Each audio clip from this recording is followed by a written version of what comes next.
Last time we talked about the 11th principle of Torah, which is reward and punishment.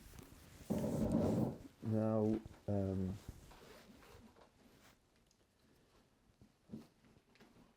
there's a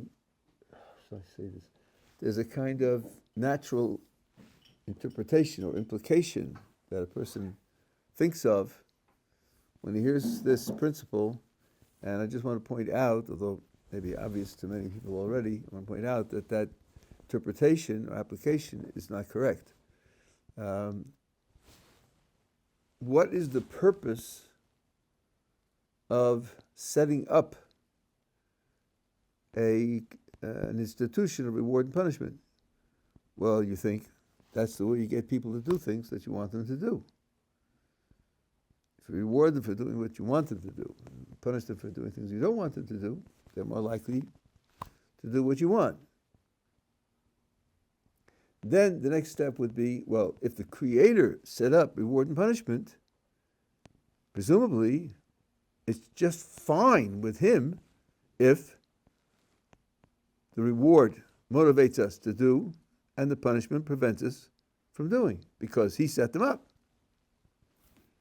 And then if someone serves Hashem just for the ability of receiving the reward and avoiding the punishment, that should be perfectly fine, because the Kodesh Baruch Hu set it up that way. And that conclusion is wrong. That conclusion is wrong. The ideal is to serve the Kodesh Baruch Hu not for reward and not to avoid punishment at all. So we have to go back and think, what then is the purpose of reward and punishment?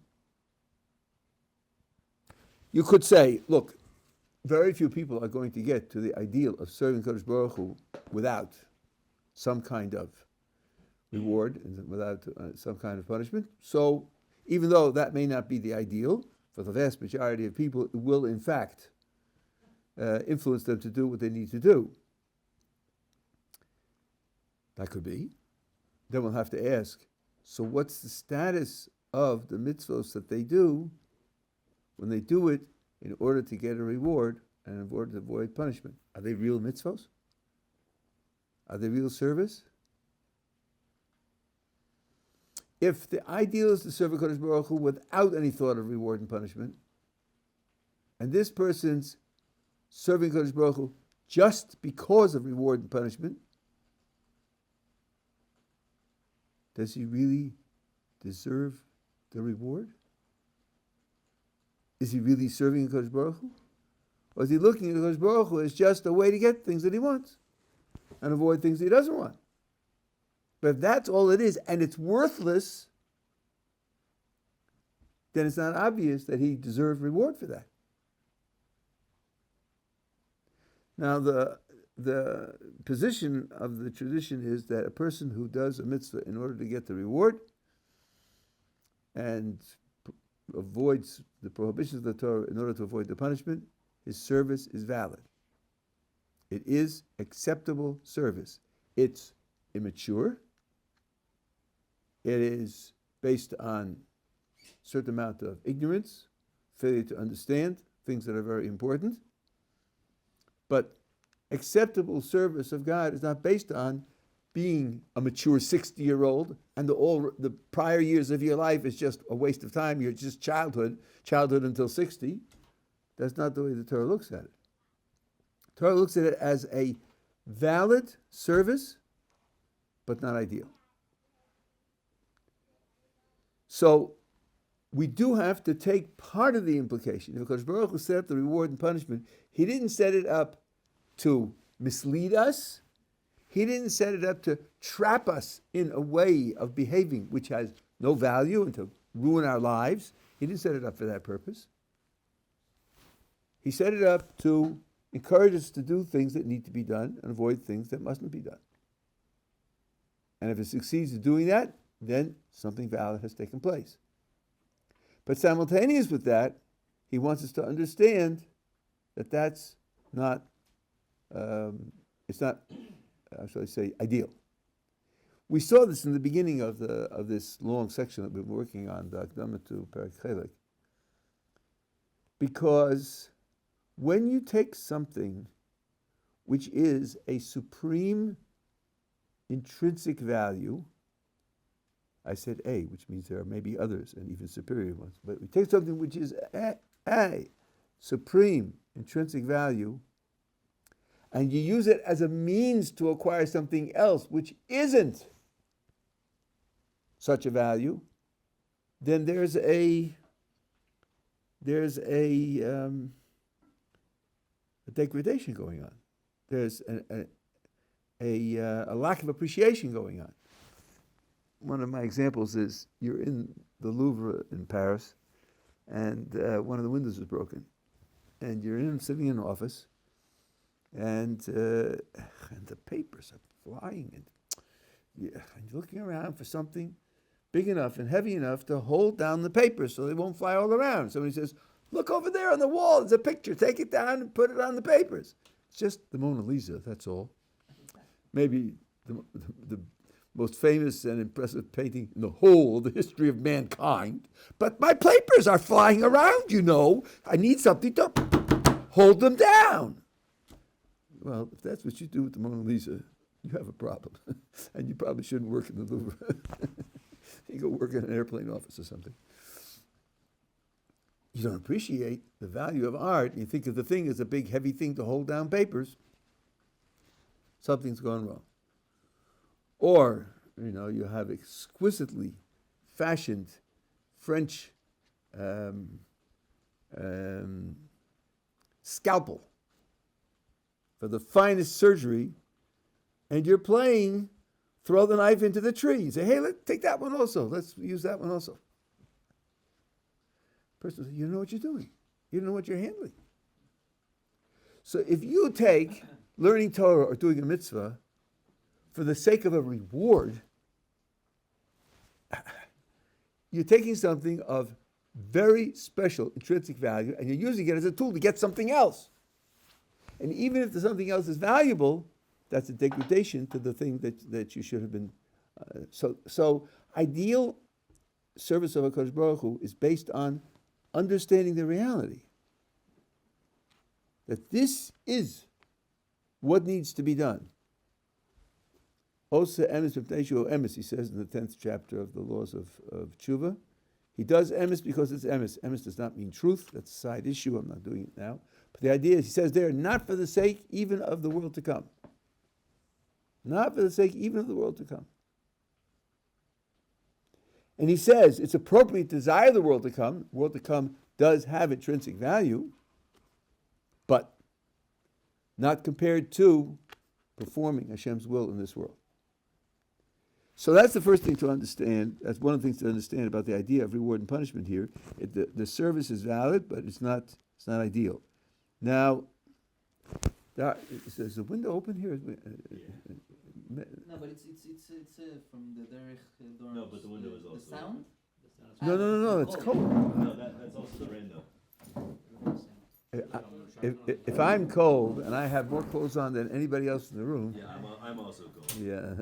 I have 4 layers. Okay. That's much better. Let's see if this will be good enough, because the heat is kind of noisy. But let's see if this will be good enough, and then. No, the noise stopped. Oh, the noise also. I didn't notice the noise. So then the question will be, you're telling me that I'm supposed to serve HaKadosh Baruch Hu, do mitzvos, not for the sake of a reward. Is that possible? There is a kind of thought that some people have that everything you do only for yourself. You do it only for your pleasure, your own pleasure. That's the only thing that really motivates you. So to say you're doing it without hope of reward is just psychologically and philosophically unrealistic. That's just not how people work. If you ask people why they believe this, not everybody believes it. And some people will say, on the basis of my life experience, it's obviously ridiculous. We do distinguish between generous and sensitive people on the one hand, and selfish people on the other hand. We do evaluate our own actions sometimes as generous and sometimes as selfish, and we act selfishly. Sometimes we feel bad about it. So all of that would make absolutely no sense whatsoever if you thought it's built into the human being and built into action that automatically, absolutely, and universally, it's only for the sake of your own pleasure. So some people think, what a stupid thing to think. If you ask them for a reason for thinking this, here's the kind of reason that you get. The reason comes as a response to a challenge. Let's call this person the cynic, and he says, I challenge you. You give me a case in which you think that a person did something not for his own pleasure, and I'll show you that he did. And since you could choose the case, you choose the best case, and if I can show you that even your best case, he did it for pleasure, so you got to admit that you're wrong. So I say, okay, you're on. Here's my case. It's January 3rd in Chicago, and there's sleet going on, and the wind chill index outside is minus 10 degrees Fahrenheit, and a guy's car has stopped working, and he's parked by the side of the road, and he put a white handkerchief on his radio antenna. People used to do that. You can read about that in history books. Now no one would do that if they'd be afraid somebody will stop and rob him and so on and so on. But okay. And George is driving down the freeway, and he sees this guy pulled over. George is an auto mechanic. And he thinks, this guy's in trouble. It's sleeting. It's nighttime. He's going to be cold. His engine's not working. Let's see if I can help him. So he pulls over and gets out of his car, and he says, what's the matter? He says, it won't start. Open the hood. And George, pokes his head in the hood, and he rewires this and cleans off that and so forth and so on. And he closes the door, the thing. He says, turn it on. He turns it on. Nowadays, you just send a thought signal, right? Roars to life. And George says, bye. And George's license plate is covered with sleet, so it's invisible. George drives away and says, I don't know him. He doesn't know me. We'll never meet again. I did something for somebody else. Okay, I say to the cynic, that's my case. And the cynic says, good. Now, let me ask you a question about your case. Tell me, how does George feel driving off? Does he feel a certain sense of satisfaction, a certain sense of happiness, maybe even a sense of joy? So I think, yeah, I guess so. I mean, yeah, you do something like that, you do something for somebody else, yeah, you feel happy. Well, isn't happiness and joy a kind of pleasure? Yeah, I guess it is. So you realize that by doing this totally selfless thing, only for the other driver, George acquired pleasure for himself, didn't he? So I think, yeah, I'm in hot water now. He did get pleasure out of it. And now the cynic says, I have another question for you. Imagine that he had passed by without helping. How would George have felt? I'm a trained mechanic, and this guy's in trouble, and maybe I could have helped him. That wasn't nice. That really wasn't nice. Meaning, George is going to be condemning himself, right? He's going to be feeling bad. Feeling bad is pain, isn't it? Yeah, I guess it is, I say to the cynic. Well, there you are. He got pleasure from what he did, and had he not done it, he would have had pain. And that's what I told you. Even your ideal case, he did it for the sake of getting pleasure and avoiding pain. QED. That's the argument. You understand the argument? Does it sound plausible? Yeah, but it's dumb. It's dumb. Philosophers have talked about this. Some psychologists have even understood this. It's dumb, and I'll tell you why it's dumb. Because there's a gigantic difference between the product of your action versus the purpose of your action. The fact that an action has a product doesn't automatically mean it was the purpose of what you were doing. The cynic here only pointed out that the product of the action was pleasure and avoiding pain.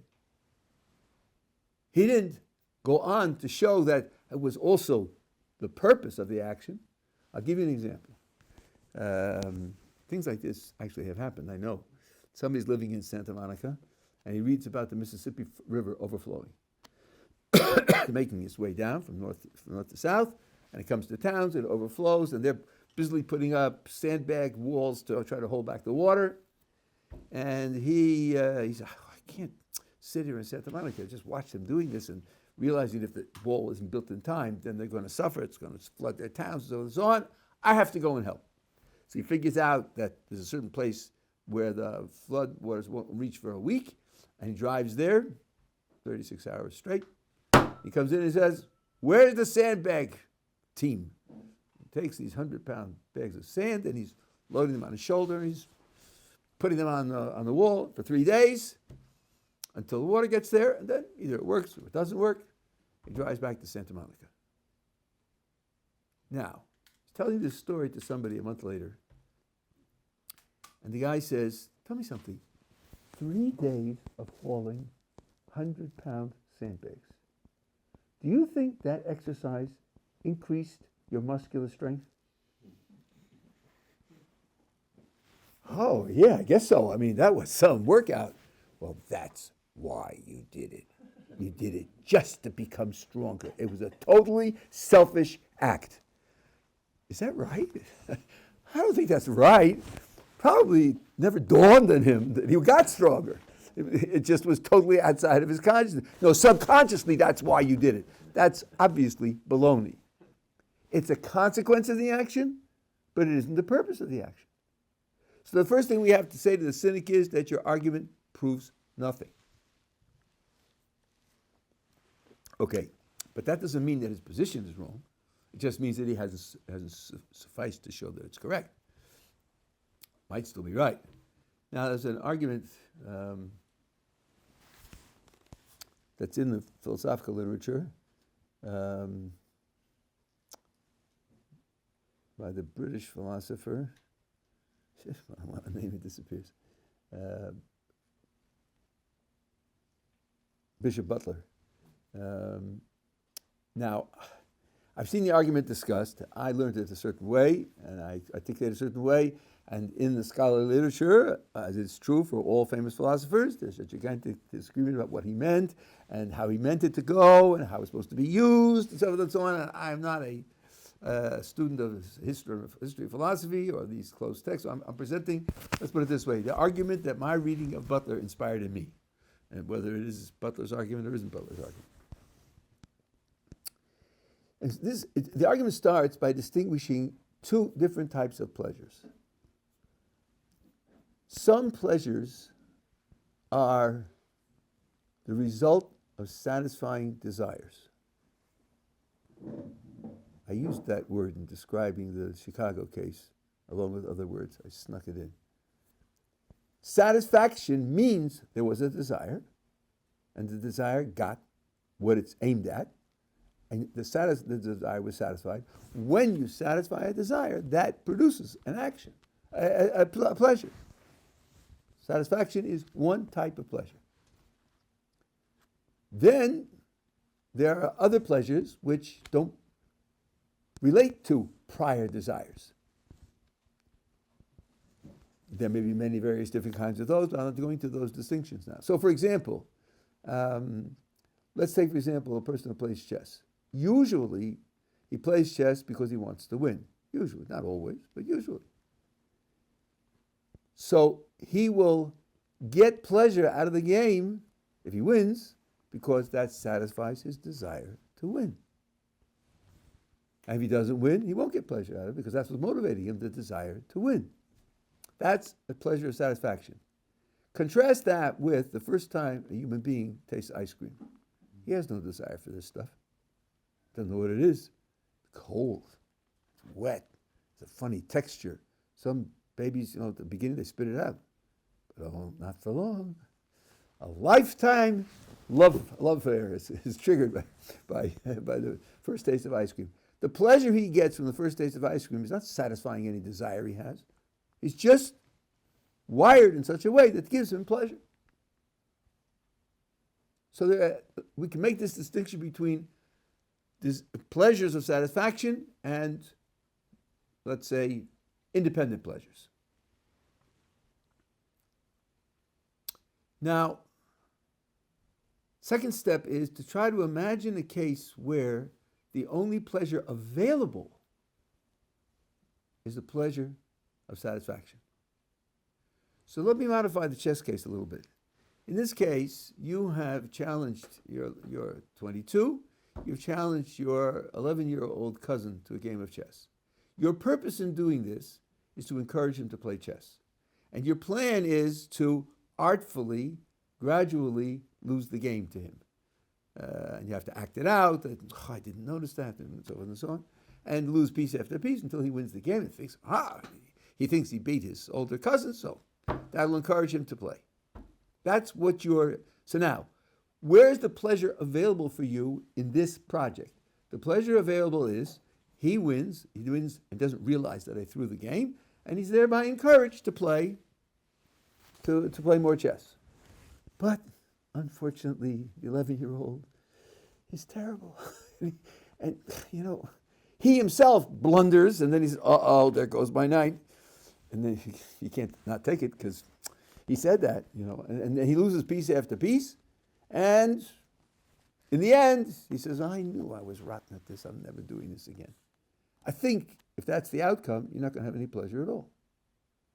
The only pleasure available was to satisfy your desire of losing to him and getting to him to be encouraged to play more chess. So there are cases where the only pleasure available is a pleasure of satisfaction.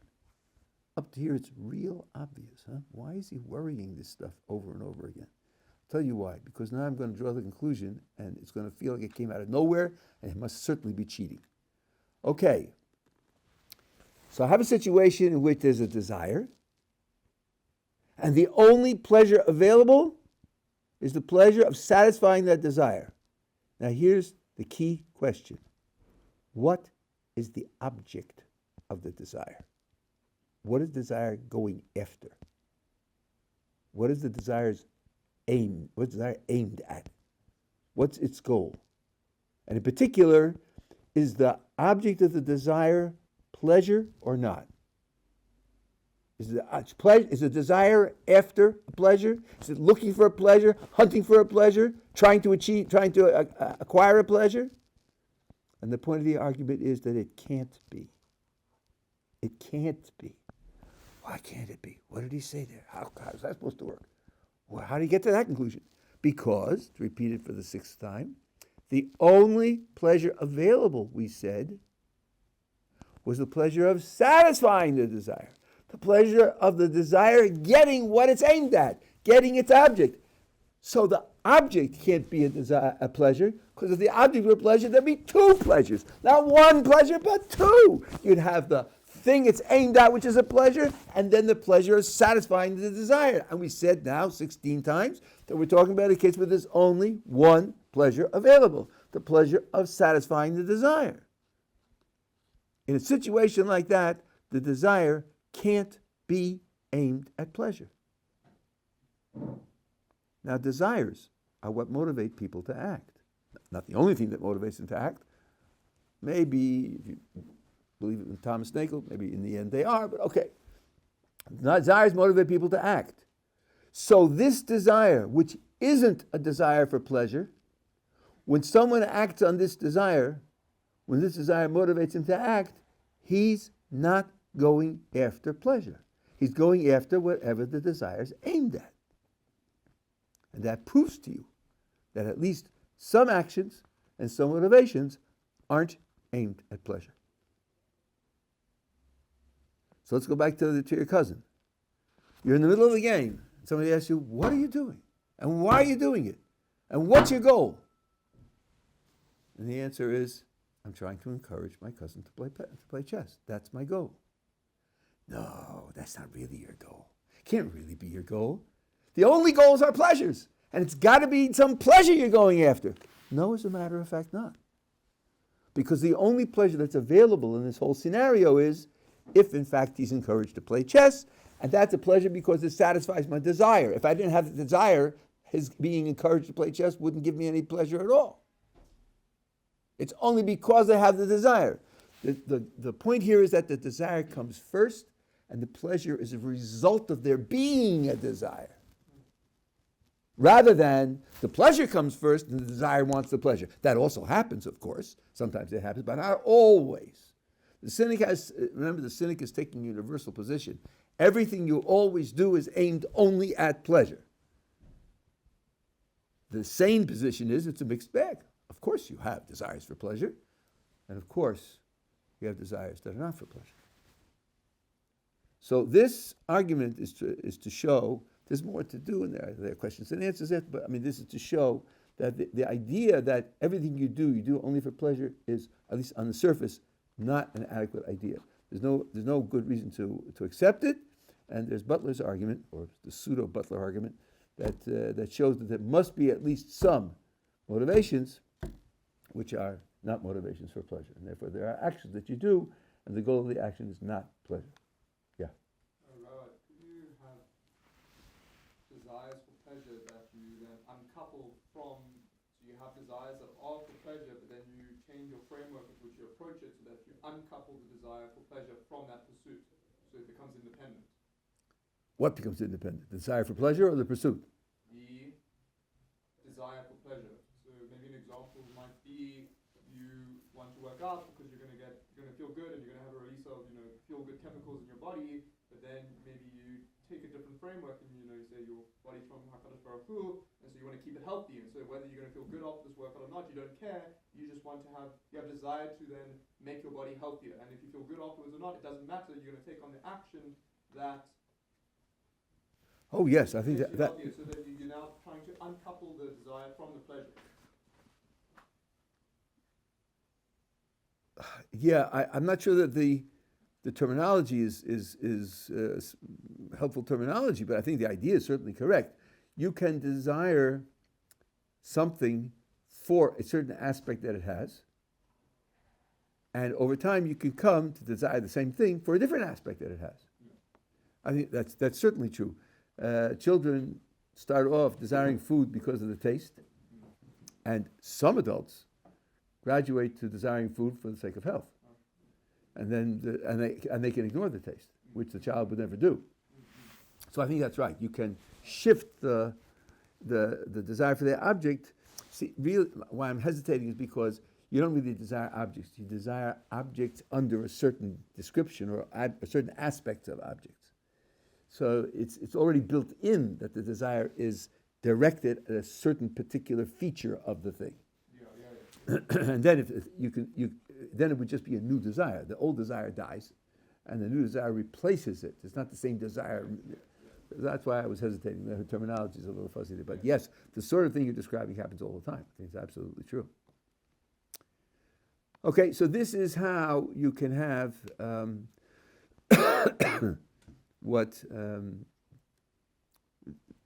serving Kodesh Baruch Hu by understanding. You can have a desire to serve Kodesh Baruch Hu, which isn't a desire for pleasure, I should say this. And then now you understand the difference between the product and the purpose of the action.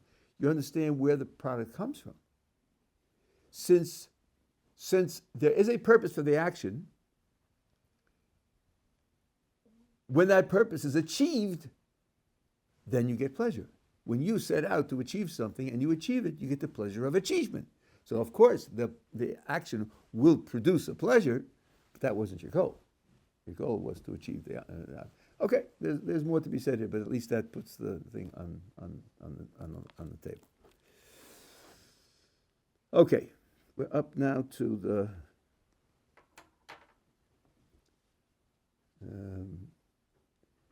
12th principle,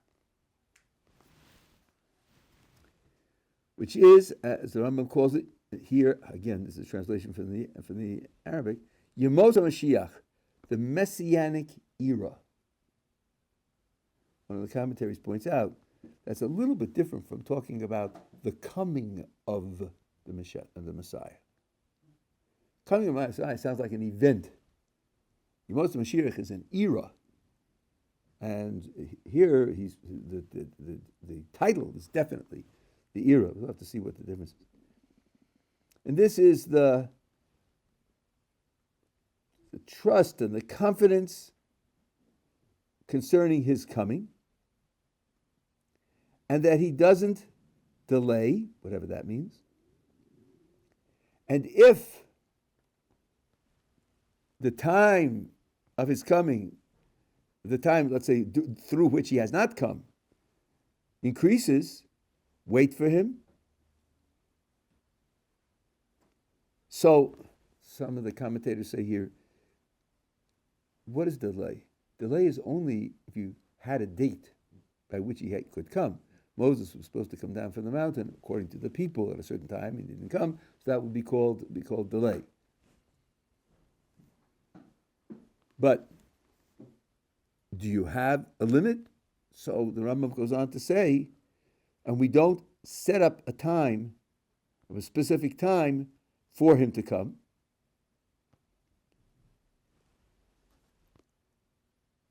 And if you don't have a time for him to come, then the question whether he delayed or not doesn't arise. It may be hard for you to bear the time, but that then the verse that he quotes says you have to wait for him steadfastly, even though it's hard to bear. Now, there's a Gemara that the Rambam is relying on here, which says that the rabbis curse a person who sets a time for the coming of the Messiah. And over there in the Gemara, it's quite clear that he says, because if you set a time and he doesn't come by that time, you're going to give up. And that's a disaster. Waiting for him and expecting him and believing in his coming and in the era that he will inaugurate is one of the principles of being a Jew. And if you set up a time, that's going to be a terrible problem. And many later authorities quote that Gemara, and it's authoritative, even though some of them did calculations. So people wonder, how is it that they could recognize there's a prohibition and yet do the calculations? And a simple answer is this. They're not calculating what will happen. They're calculating times at which it is more likely to happen. Times at which the conditions are set, but not predicting that it will happen. We have on record statements about various people in history who could have been Mashiach. Not everybody said that way. King Chizkiyahu could have been Mashiach. We don't say that about the vast majority of kings. We say it about him, which means that he was in a certain condition where, had a certain condition been fulfilled, he would have been Mashiach, and the others weren't in such a condition. That doesn't mean the others couldn't have been. It just means that he was in a closer position. He was in a more propitious time, where it was easier to achieve. And these are the kinds of calculations that people make. They make times on the basis of various verses and so forth and so on. That here's a time which, the platform is prepared, if only we will do what is necessary to make it happen. In order to make this, I would say, a little more legally realistic, the Rambam in the Mishnah Torah puts it like this. This is what he writes about the Bar Kochba rebellion. He says that when you talk about Mashiach, there are two different levels, I would say. One level is something called Chezkas Mashiach. It's a chazaka that this person is Mashiach. What is a chazaka? It's one of my friends used to say, a chazaka is what you do until the doctor comes. Chazaka is a presumption. There's a presumption that he's Mashiach. Only presumption. Could be wrong. But if he fulfills certain initial conditions, then he deserves the presumption of being Mashiach. And if that's true, then you're required to follow him, to serve him, to promote him.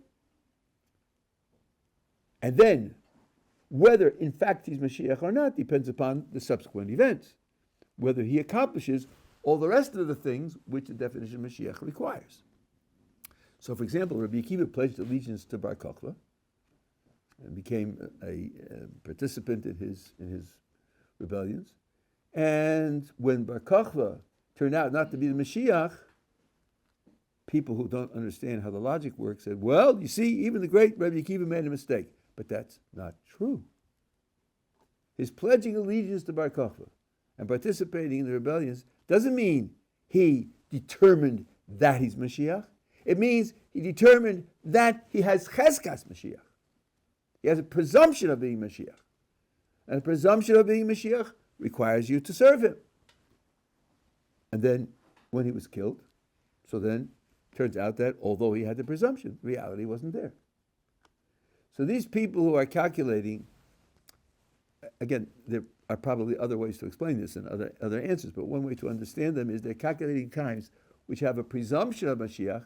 It's easier to accomplish achieving the Mashiach during those periods of time, but not that they are predicting that it must be so. And the prohibition in the Gemara is making a prediction that it must be so, and therefore they're not violating that prohibition. Okay? Okay. Now, he says, and we don't interpret or clarify the verses in the prophets in order to interpret them to understand the time in which he's coming. And he quotes that Gemara that I mentioned to you. Now, in the Mishnah Torah, he says something really quite striking. He says, what's going to happen when the Mashiach comes, we don't know. No one knows. No one knows it until it will happen.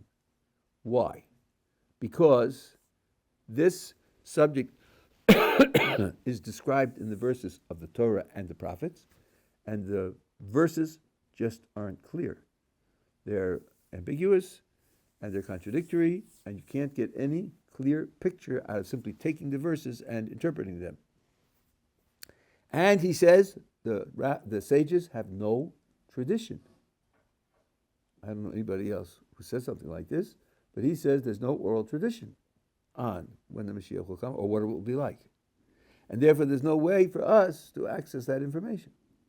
It's simply beyond us entirely. And therefore, there's no way in which we can know how it's going to happen. The order in things that's going to happen, if there are different descriptions, maybe not all of them will be true, so only some of them will be true, or they'll be true in other ways. That's what he says. Now, there's a problem that the Rambam is working with, which I haven't seen him explain explicitly, but particularly for his point of view, that's moving his words here. There are a lot of descriptions which the tradition tells us are descriptions of what's going to happen in the times of Mashiach.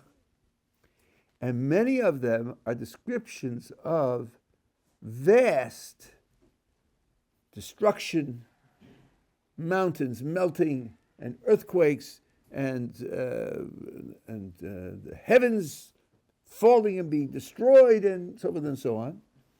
And the Rambam takes all of these as figurative. Why does he do that? Because Shmuel said so. That's why. Don't give me philosophy. Shmuel said, "Ein bein olam hazeh yemos Mashiach l'shibut malchus bilvad." The only difference between our world and the time of Mashiach is our subjugation to the power of other nations. So, whatever you say, this is certainly controversial. So he's saying much of the material in the prophets which describes the coming of the Mashiach in the Messianic period is figurative. It isn't literal. Well, the critic will say, Rabbi, if that part is figurative, maybe the whole thing is figurative. Maybe the whole thing isn't literal. And there were people who said that. So the Rambam is saying, but the tradition draws a line here. It says, whether the heavens will fall and whether the earth will melt and the mountains will dissolve and so forth and so on, That's where we can say that it's figurative because of what Shmuel said. But that there will be a Mashiach, that means a person, not a messianic era of world peace inaugurated by the United Nations, which is what I was brought up on in American Reform, and which now you see is utterly unrealistic. That attitude is unacceptable because this part of the description is literal. And it's literal because of the way the sages took it. So that's where the basis for the principle comes from. But he's admitting that some of it is figurative, and if some of it is figurative, and then you have to interpret the verses, you have to figure out what's figurative and what isn't figurative, and that's not easy to do. That's part of the reason why the effort to try to explain what it will be like when the Mashiach comes, and in particular when he's going to come, is a doomed effort. And he says in the Mishnah Torah that people should not invest time in studying these matters in the writings of the prophets. You can study the writings of the prophets, but don't invest, what does this mean, and what about that prophet, and how could you reconcile the contradictions over and so on. He doesn't bring you to loving HaKadosh Baruch Hu, and doesn't bring you to fearing or having awe for HaKadosh Baruch Hu. That will improve your service of HaKadosh Baruch Hu. You're just daydreaming about the future. Leave it alone. Leave it behind. That's what he says.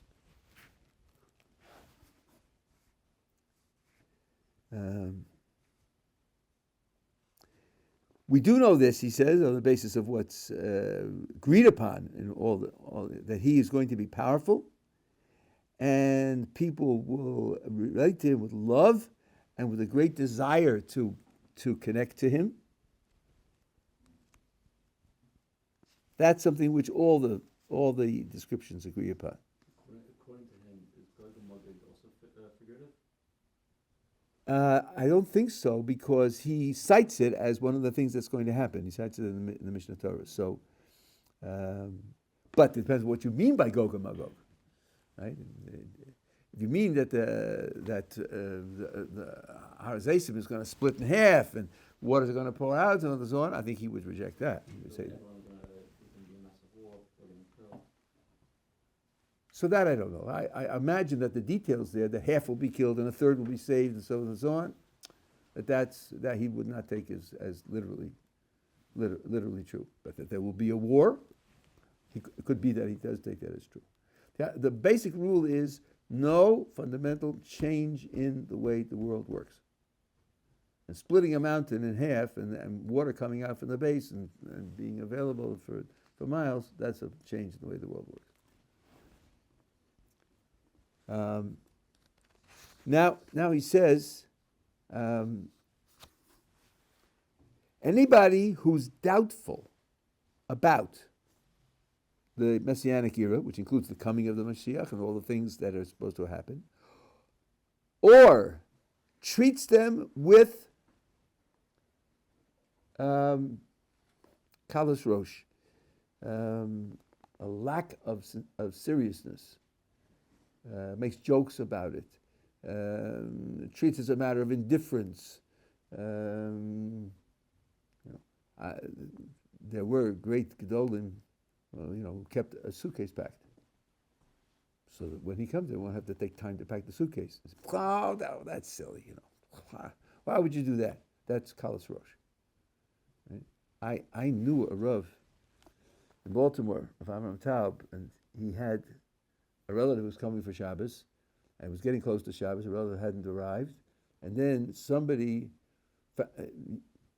yelled to him. He was in a place, and yelled to him, "He came!" And he yelled back, "Mashiach came?" No, your relative came, right? But he came, those words without any context. So this person of kalas rosh would say, like he's lost in fantasy. Why doesn't he just become more realistic and plug into the real world? That kind of kalas rosh, of flippancy, which is a good word in English for it, means you violate this principle. That's quite striking. I've been careful not to call these the principles of faith, because faith, in my vocabulary, is a Christian word, and we don't use it. I use the word commitment from time to time, or basic principles of Judaism from time to time. But people do think of them as principles of belief. How do you translate Emunah? Not faith? Emunah is translated as rational trust. Rational trust.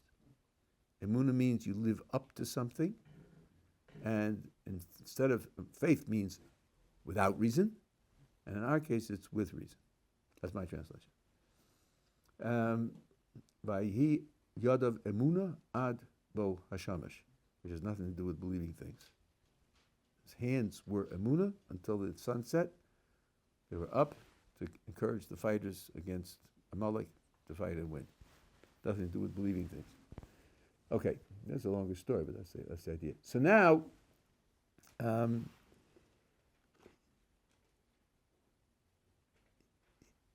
see. Yes, so I'm going to elaborate on this tomorrow a little bit, but you think of the 13 principles as things you should believe. This isn't wrong, it's maybe just limited in a certain way, right? This is the only one that has, in addition, something to believe, a certain attitude. There's a certain attitude and emotion that's required for you to have in order to fulfill this principle. Even